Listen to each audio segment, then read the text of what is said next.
புதுச்சேரியில் நடைபெற்ற 76வது ஜூனியர் தேசிய ஆண்கள் மற்றும் பெண்கள் கூடைப்பந்து சாம்பியன்ஷிப் போட்டியை தொடங்கி வைத்து பேசிய தமிழக அமைச்சர் ஆதவ் அர்ஜுனா, முதல்வர் ரங்கசாமியை விமர்சித்தவர்கள் அரசியலில் காணாமல் போனது போலவே தமிழக முதலமைச்சர் விஜயை விமர்சிப்பவர்களும் காணாமல் போய்விடுவார்கள் என்று பேசிய அனைவரது கவனத்தையும் ஈர்த்தது.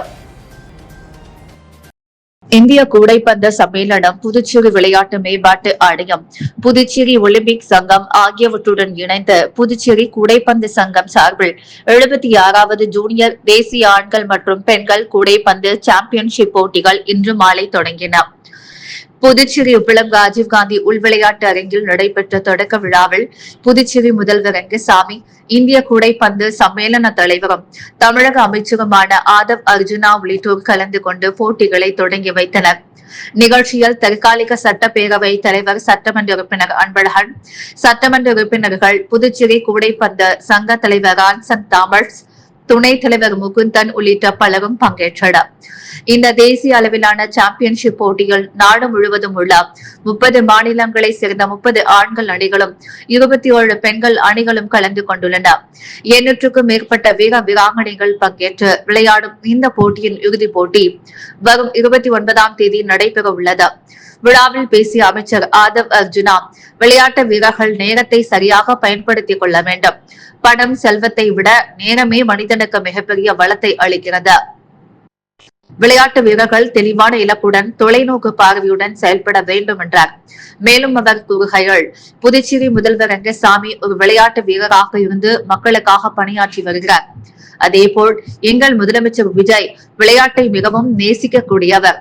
அதனால்தான் விளையாட்டுத் துறையையும் போதையில்லா தமிழகத்தை உருவாக்கவும் மிகப்பெரிய பொறுப்பையும் என்னிடம் ஒப்படைத்துள்ளார் என்றார். தொடர்ந்து பேசிய அவர், ரங்கசாமிக்கு எங்கள் முதல்வர் விஜய்க்கும் ஒரு பெரிய ஒற்றுமை உள்ளது. யார் விமர்சித்தாலும் இருவரும் அமைதியாக இருப்பார்கள். ஆனால் அவர்களை விமர்சித்தவர்களே அரசியலில் காணாமல் போய்விடுவார்கள். அவர்களின் பொறுமை, நிதானம், எளிமை மற்றும் மக்களை அணுகும் விதம் அனைவருக்கும் முன்மாதிரியாக உள்ளது. அதனை நான் ரங்கசாமியிடமிருந்து கற்றுக்கொள்ள விரும்புகிறேன் என்று தெரிவித்தார். மேலும் தமிழகம் மற்றும் புதுச்சேரி உள்ளிட்ட தென் மாநில முதல்வர்கள் இணைந்த விளையாட்டுப் போட்டிகளை நடத்த வேண்டும். தென் மாநிலங்களின் ஒற்றுமையை பிரதிபலிக்கும் வகையில் பெரிய அளவிலான விளையாட்டு தொழில்களை உருவாக்கலாம் என்றும் அவர் யோசனை முன்வைத்தார். அத்துடன் உப்பளம் ராஜீவ்காந்தி உள் விளையாட்டு அரங்கில் குளிர்சாதன வசதி ஏற்படுத்தி தர வேண்டும் என்றும் அமைச்சர் ஆதவ் அர்ஜுனா கோரிக்கை வைத்தார். அமைச்சரின் இந்த பேச்சு விழாவில் கலந்து கொண்டவர்களிடையே கவனத்தை ஈர்த்ததுடன் அரசியல் வட்டாரங்களிலும் பரபரப்பை ஏற்படுத்தியுள்ளது. புதுச்சேரி அமைச்சராக பொறுப்பேற்றுள்ள நமச்சிவாயம் பதவியேற்ப உடனே டெல்லியில் முக்கிய அரசியல் சந்திப்புகள் மேற்கொண்டுள்ளார். பிரதமர் நரேந்திர மோடியை நேரில் சந்தித்து வாழ்த்து பெற்றதுடன் புதுச்சேரியின் தற்போதைய அரசியல் நிலவரம் மற்றும் மாநில வளர்ச்சி தொடர்பாக விரிவாக ஆலோசனையும் நடத்தினார். சமீபத்தில் புதுச்சேரி அமைச்சராக பதவியேற்ற நமச்சிவாயத்திற்கு பிரதமர் நரேந்திர மோடி தனது எக்ஸ் சமூக வலைதள பதிவின் மூலம் வாழ்த்து தெரிவித்திருந்தார். அதற்கு பதிலளித்த நமச்சிவாயம், மக்களின் நலனுக்காகவும் பாஜக கட்சியின் வளர்ச்சிக்காகவும் முழு நேர்மையுடன் அர்ப்பணிப்புடன் பணியாற்றுவேன். தங்களை நேரில் சந்திக்க ஆவலுடன் காத்திருக்கிறேன். தங்களின் ஆதரவும் ஆசீர்வாதமும் எங்களுக்கு என்றும் பெருமதியாக உள்ளது என்று குறிப்பிட்டிருந்தார். இந்நிலையில் பதவியேற்ற கையோடு டெல்லி சென்ற அமைச்சர் நமச்சிவாயம் பிரதமர் நரேந்திர மோடியை நேரில் சந்தித்து அவரது வாழ்த்துக்களை பெற்றார். இந்த சந்திப்பின் போது புதுச்சேரியின் தற்போதைய அரசியல் சூழ்நிலை, மாநில வளர்ச்சி திட்டங்கள், மத்திய அரசின் ஒத்துழைப்பு, செயல்படுத்த வேண்டிய புதிய திட்டங்கள் உள்ளிட்ட பல்வேறு முக்கிய அம்சங்கள் குறித்து ஆலோசிக்கப்பட்டதாக தகவல்கள் தெரிவிக்கின்றன. மேலும் புதுச்சேரி மாநிலத்தின் வளர்ச்சிக்கான உட்கட்டமைப்பு திட்டங்கள், வேலை வாய்ப்பு உருவாக்கம், சுற்றுலா வளர்ச்சி மற்றும் மத்திய நிதி ஒதுக்கீடு போன்ற விஷயங்களுக்கும் இந்த சந்திப்பில் பேசப்பட்டதாக கூறப்படுகிறது. இதனைத் தொடர்ந்து பாஜக தேசிய தலைவர் நிதின் நபீனையும் நமச்சிவாயம் சந்தித்து வாழ்த்து பெற்றார். அப்போது புதுச்சேரி அமைச்சரவை விரிவாக்கம், கட்சியின் அடுத்த கட்ட அரசியல் நடவடிக்கைகள் மற்றும் கூட்டணி தொடர்பான விவகாரங்கள் குறித்தும் ஆலோசனை நடத்தப்பட்டதாக அரசியல் வட்டாரங்களில் தகவல் வெளியாகியுள்ளது. அமைச்சராக பொறுப்பேற்ற உடனேயே டெல்லியில் முக்கிய தலைவர்களை சந்தித்து ஆலோசனை நடத்தியிருப்பது புதுச்சேரி அரசியலில் பரபரப்பை ஏற்படுத்தியுள்ளது. புதுச்சேரி சட்டப்பேரவைக்கான மத்திய அரசின் 3 நியமன சட்டமன்ற உறுப்பினர்கள் யார் என்பது குறித்து விரைவில் அறிவிப்பு வெளியாகும் என பாஜக மாநில செய்தி தொடர்பாளர் அருள்முருகன் தெரிவித்துள்ளார். புதுச்சேரி பாஜக தலைமை அலுவலகத்தில் நடைபெற்ற செய்தியாளர்கள் சந்திப்பில் பாஜக மாநில செய்தி தொடர்பாளர் அருள்முருகன் கலந்து கொண்டு பல்வேறு அரசியல் மற்றும் தேசிய விவகாரங்கள் குறித்து கருத்து தெரிவித்திருந்தார். அப்போது அவர் பேசுகையில், ஈரான் இஸ்ரேல் போர் போன்ற சர்வதேச பதற்றமான சூழ்நிலைகள் நிலவி வந்தாலும் இந்தியாவில் எரிபொருள் தட்டுப்பாடு ஏற்படாத வகையில் மத்திய அரசு நடவடிக்கை எடுத்து வருகிறது. உலகின் பல நாடுகளில் பெட்ரோல் மற்றும் டீசல் விலை 20% முதல் 50% வரை உயர்ந்துள்ளது. ஆனால் இந்தியாவில் லிட்டருக்கு ரூபாய் 3.80 மட்டுமே உயர்ந்துள்ளது. இதற்கு பிரதமர் நரேந்திர மோடியின் வெளிநாட்டு கொள்கை மற்றும் நிர்வாகத்திறனே முக்கிய காரணம் என்றார். தொடர்ந்து புதுச்சேரி சட்டப்பேரவையில் நியமனம் சட்டமன்ற உறுப்பினர்கள் குறித்து கேள்வி எழுப்பப்பட்ட பொழுது, புதுச்சேரி சட்டப்பேரவையில் மொத்தம் 33 உறுப்பினர்கள் உள்ளனர். இதில் 30 பேர் மக்களால் தேர்ந்தெடுக்கப்பட்டவர்கள், மீதமுள்ள 3 பேர் மத்திய அரசால் நியமிக்கப்பட்டுவார்கள். நியமன சட்டமன்ற உறுப்பினராக வருபவருக்கு குறைந்தபட்சம் 25 வயதை நிரம்பியிருக்க வேண்டும். மேலும் அரசு ஊழியராக இருக்கக்கூடாது என்ற விதிமுறைகளும் உள்ளன. யார் நியமன சட்டமன்ற உறுப்பினராக நியமிக்கப்படுவார்கள் என்பது யாருக்கும் தெரியாது. திடீரென மத்திய அரசின் நியமன ஆணை வெளியாகும் என தெரிவித்தார். இந்த செய்தியாளர் சந்திப்பின் போது பாஜக மாநில பொதுச் செயலாளர் மோகன்குமார், மாநில ஊடக நிர்வாகி நாகேஸ்வரன் உள்ளிட்டோர் உடனிருந்தனர். மாணவர்களுக்கு சான்றிதழ் வழங்க சிறப்பு முகாம் அறிவிக்கப்பட்ட நிலையில் வருவாய் ஆய்வாளர் வராததால் பாகூரில் ஆர்ப்பாட்டம் நடைபெற்றது. புதுச்சேரி மாநிலத்தில் மாவட்ட ஆட்சியர் குலோத்துங்கன் உத்தரவின் பெயரில் மே 23, 24 ஆகிய விடுமுறை தினங்களில் புதுச்சேரி மாநிலம் முழுவதும் வட்டாட்சியர் அலுவலகங்களில் உயர்கல்வி பயிலும் மாணவர்களுக்கு சான்றிதழ் வழங்க சிறப்பு முகாம் ஏற்பாடு செய்யப்பட்டிருந்தது. இந்நிலையில் பாகூர் வருவாய்த்துறை அதிகாரி சனிக்கிழமை அன்று பிற்பகல் 12 மணி வரை அலுவலகத்திற்கு வராததால் குடியிருப்பு, சாதி வருமானம் சான்றிதழ்கள் பெறுவதற்கு வந்திருந்த பெற்றோர்கள், மாணவர்கள் கடுமையாக பாதிக்கப்பட்டதோடு சான்றிதழ் பெற முடியாத நிலை ஏற்பட்டது. இந்த தகவல் அறிந்த மார்க்சிஸ்ட் கம்யூனிஸ்ட் கட்சியின் புதுச்சேரி மாநில செயற்குழு உறுப்பினர் தமிழ் செல்வன், பாகூர் கமிட்டி செயலாளர் சரவணன், கமிட்டி உறுப்பினர் பக்தவக்ஷலம், கிளை செயலாளர் ஆனந்த் ராமன் மற்றும் கட்சிகளை சேர்ந்த மணிவண்ணன், அருள் ஒளி உள்ளிட்டோர் கலந்து கொண்டு பாதிக்கப்பட்ட மக்களை திரட்டி ஆர்ப்பாட்டத்தில் ஈடுபட்டனர். பின்னர் பாகூர் தாசில்தாரிடம் இது குறித்து முறையிட்டனர். போராட்டத்தில் ஈடுபட்ட கட்சி தலைவர்களிடம் வருவாய்த்துறை அதிகாரிகள் பேச்சுவார்த்தை நடத்தியதோடு பின்னர் வருவாய்த்துறை ஆய்வாளரை உடனே வரவழைத்து சான்றிதழ் வழங்க ஏற்பாடு செய்யப்பட்டது. இப்போராட்டத்தால் பாகூர் தாசில்தார் அலுவலகம் முன்பு பெரும் பரபரப்பு ஏற்பட்டது. புதுச்சேரியில் சிபிஎஸ்இ பாடத்திட்டத்தில் பிரெஞ்சு மொழி நீக்கப்படலாம் என்ற தகவல் வெளியாகி பரபரப்பை ஏற்படுத்திய நிலையில் மாணவர்கள், ஆசிரியர்கள் மற்றும் பொதுமக்கள் யாரும் அச்சப்பட தேவையில்லை என பாஜக மாநில தலைவர் வி.பி. ராமலிங்கம் தெரிவித்துள்ளார். இதுகுறித்து அவர் வெளியிட்டுள்ள அறிக்கைகள், புதுச்சேரியில் சிபிஎஸ்இ கல்வி முறைகள் பிரெஞ்சு மொழி நீக்கப்படுவதாக பரவி வரும் தகவல்கள் குறித்து பொதுமக்கள் கவலைப்பட வேண்டிய அவசியமில்லை. மத்திய கல்வி வாரியத்தின் புதிய மும்மொழி கொள்கை வழிகாட்டுதலால் சில நடைமுறை சிக்கல்கள் ஏற்பட்டுள்ளன. இந்த விவகாரத்தை பாஜக தேசிய தலைமை மிகுந்த முக்கியத்துவத்துடன் கவனித்து வருகிறது. புதுச்சேரியின் வரலாற்று பின்னணி, மொழி மரபு மற்றும் பிராந்திய தேவைகள் குறித்து மத்திய கல்வி அமைச்சர் தர்மேந்திரா பிரதான் இடம் நேரடியாகவும் விரிவாகவும் எடுத்துரைத்து வருகிறோம். பிரெஞ்சு மொழிக்கான சிறப்பு விளக்கம் மிக விரைவில் பெறப்படும் என்ற நம்பிக்கை உள்ளது என்று தெரிவித்துள்ளார்.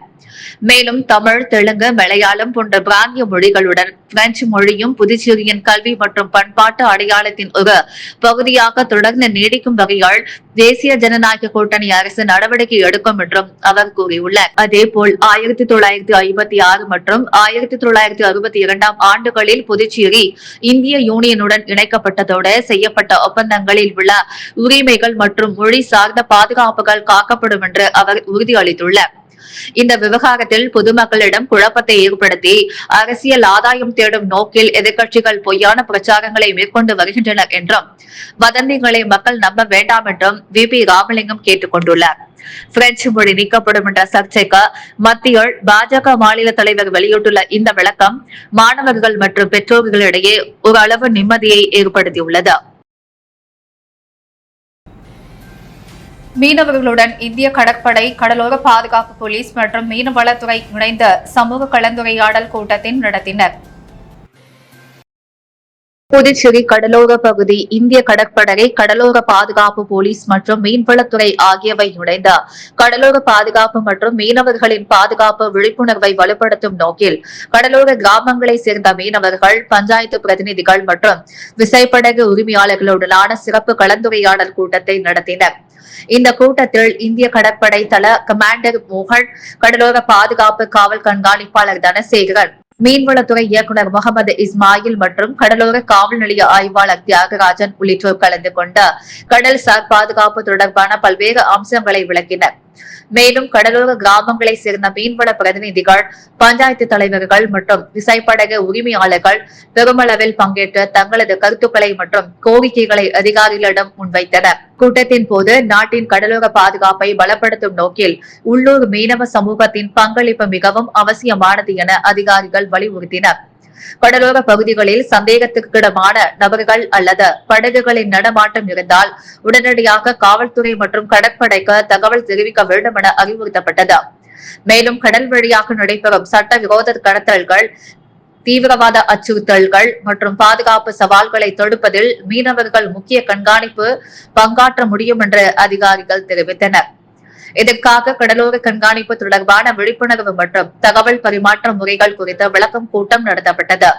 கடலில் மீன்பிடிக்க செல்லும் போது உயிர்காக்கும் உபகரணங்களை கட்டாயமாக பயன்படுத்த வேண்டும் என்றும், கடல்சார் பாதுகாப்பு சட்டங்கள் மற்றும் நடைமுறைகளை கடைபிடிக்க வேண்டும் என்றும் மீனவர்களுக்கு அறிவுறுத்தப்பட்டது.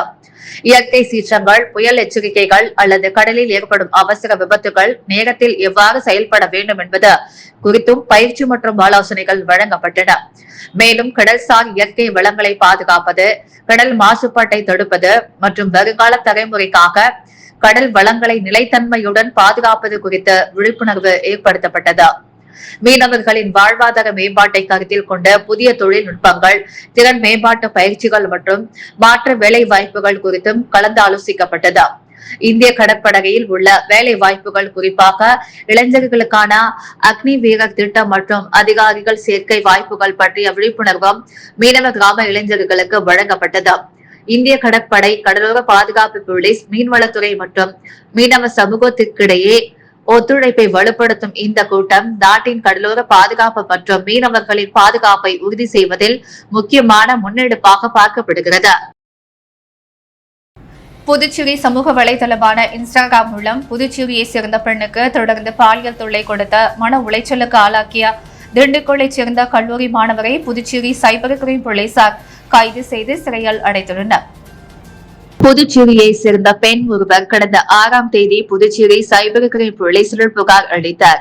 அதில் சமூக வலைதளமான இன்ஸ்டாகிராம் மூலம் மர்ம நபர் ஒருவர் ஆபாசமான செய்திகள் அனுப்பி வீடியோ அழைப்புகள் மூலம் பாலியல் தொல்லை கொடுத்து வருவதாகவும், இதனால் மன உளைச்சலுக்கு ஆளாக்கியிருப்பதாகவும் தெரிவித்திருந்தார். இந்த புகாரின் பெயர்கள் சீனியர் எஸ்பி ராக் உத்தரவின்படி எஸ்பி சுருதி மேற்பார்வையில் இன்ஸ்பெக்டர் சுரேஷ் பாபு தலைமையிலான சைபர் கிரைம் போலீசார் வழக்கு பதிவு செய்து தீவிர விசாரணை மேற்கொண்டனர்.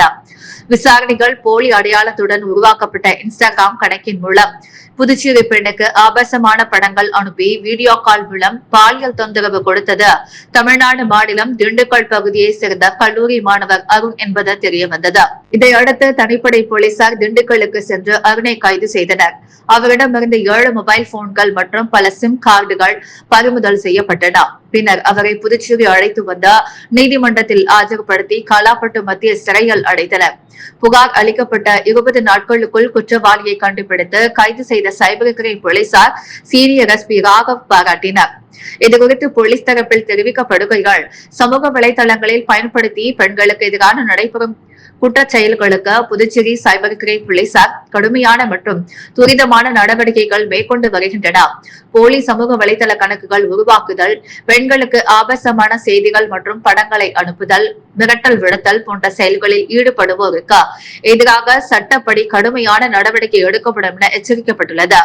மேலும் பள்ளி மற்றும் கல்லூரி மாணவர்கள் சமூக வலைதளங்கள் பொறுப்புடன் பயன்படுத்த வேண்டும் என்றும் எதிர்காலத்தை பாதிக்கும் வகையிலான இணைய வழி குற்ற செயல்களில் ஈடுபடக்கூடாது என்றும் அறிவுறுத்தப்பட்டுள்ளது. பெண்களுக்கு எதிரான இணையவழி குற்றங்கள் விரைவாகவும் உணர்வு பூர்வமாகவும் கையாளும் நோக்கில் புதுச்சேரி சைபர் கிரைம் காவல் நிலையத்தில் பெண்கள் உதவி மையம் தொடங்கப்பட்டுள்ளதாகவும் தெரிவிக்கப்பட்டுள்ளது. இந்த மையத்தின் மூலம் சமூக வலைதளங்கள் மற்றும் பிற இணையதளங்களில் நடைபெறும் தொந்தரவு, ஆபாசமான செய்திகள் அனுப்புதல், போலி கணக்குகள் உருவாக்குதல், மிரட்டல், அவதூறு உள்ளிட்ட புகார்கள் ரகசியமாக பெறப்பட்ட உடனடி நடவடிக்கை எடுக்கப்படும் என்றும் தேவையான சட்ட உதவி மற்றும் ஆலோசனைகளும் வழங்கப்படும் என்று போலீசார் தெரிவித்தனர். பெண்கள் இணையவழி குற்றங்கள் குறித்து அச்சமின்றி தைரியமாக புகார் அளிக்க முன்வர வேண்டும் என்றும் புதுச்சேரி சைபர் கிரைம் போலீசார் கேட்டுக் கொண்டுள்ளனர். நீதிமன்றத்தில் சத்தியப்பிரமாணம் செய்து பொய் சாட்சியம் அளித்ததாக கூறப்படும் முன்னாள் கிராம பஞ்சாயத்து செயலாளர் வெங்கடேசன் மற்றும் பொருளாளர் செல்லப்பன் ஆகியோர் மீது வழக்கு பதிவு செய்து சட்டப்படி நடவடிக்கை எடுக்க வேண்டும் என்று காலாப்பட்டு மக்கள் மன்றத்தில் டிஐஜியிடம் கோரிக்கை விடுக்கப்பட்டுள்ளது. புதுச்சேரி காவல்துறை சார்பில் ஒவ்வொரு சனிக்கிழமையும் பொதுமக்களின் குறைகளை கேட்டு தீர்வு காணும் வகையில் மக்கள் மன்றம் நடத்தப்பட்டு வருகிறது. அதன் ஒரு பகுதியாக 23/5/2026 அன்று காலாப்பட்டு காவல் நிலையத்தில் மக்கள் குறை தீர்ப்பு மன்றம் நடைபெற்றது. இந்த மக்கள் மன்றத்திற்கு டிஐஜி சத்யசுந்தரம் தலைமை தாங்கினார். இதில் கிழக்கு பதிவு காவல் கண்காணிப்பாளர் சுருதி ஏகக்கட்டி, காவல் ஆய்வாளர் தனசெல்வம், உதவி ஆய்வாளர் சிவபிரகாசம் உள்ளிட்ட அதிகாரிகள் கலந்து கொண்டு பொதுமக்களிடமிருந்து மனுக்களை பெற்றனர். இந்நிகழ்வில் காலாப்பட்டு சுனாமி குடியிருப்பு மக்கள் நலசங்க தலைவர் ஆ. குமார் மற்றும் செயலாளர் ஆனந்தன் ஆகியோர் டிஐஜியிடம் விரிவாக புகார் மனு ஒன்றை அளித்தனர். அந்த மனுவில் 2023 ஆண்டு காலாப்பட்டு காவல் நிலையத்தில் எங்கள் மீது 3 மாதங்களில் 4 பொய் வழக்குகள் பதிவு செய்யப்பட்டன. எந்தவித உரிய விசாரணையும் நடத்தாமல் காவல்துறையினர் தொடர்ந்து வழக்குகள் பதிவு செய்தனர். இதுகுறித்து 24/4/2023 அன்று காவல்துறையின் உயர் அதிகாரிகளிடம் ஆதாரங்களுடன் புகார் அளித்தும் இதுவரை நடவடிக்கை எடுக்கப்படவில்லை என்று தெரிவிக்கப்பட்டுள்ளது. மேலும் இந்த வழக்குகளில் தொடர்புடைய தம்பிராஜ் மற்றும் அவரது மனைவி தேவி ஆகியோர் 22/1/2026 அன்று எங்கள் வீட்டிற்கு வந்த காலாப்பட்டு காவல் நிலைய SI அருண்மணி பொய் புகார் அளிக்க சொல்லியதாக தெரிவித்தனர். உண்மைக்கு புறம்பான தகவல்களை எழுத வைத்து அதனை அடிப்படையாக கொண்டு வழக்குகள் பதிவு செய்யப்பட்டதாகவும் கூறினர் என மனுவில் குறிப்பிடப்பட்டுள்ளது. அத்துடன் தம்பிராஜ் இதனை ஒப்புக்கொண்டு பேசிய வீடியோ ஆதாரமும் வழங்கப்பட்டுள்ளதாகவும் அந்த விவரங்கள் நீதிமன்றத்திலும் தெரிவிக்கப்பட்டதாகவும் மனுவில் கூறப்பட்டுள்ளது.